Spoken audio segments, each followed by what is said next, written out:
Permainan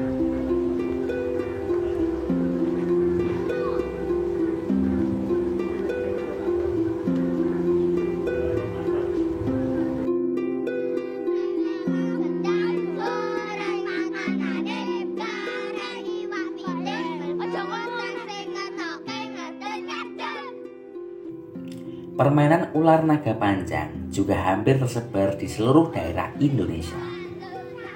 Permainan ini dilakukan oleh 5 orang atau lebih. Semakin banyak yang memainkan, semakin panjang pula ular naga yang akan dibuat. Permainan ini dilakukan dengan kompak. Sebelum bermain, dilakukan home pimpa. 2 anak yang terakhir kalah akan menjadi pagar atau gerbang.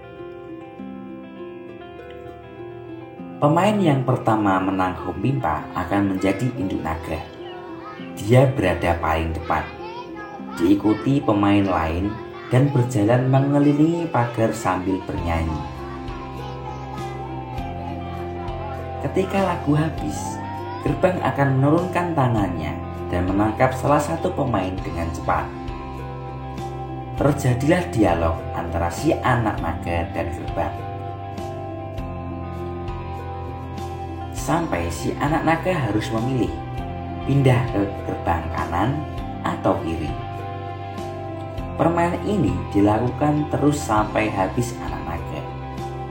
Di bagian terakhir terjadilah saling tarik antara pagar kiri dan kanan yang telah berisi anak naga.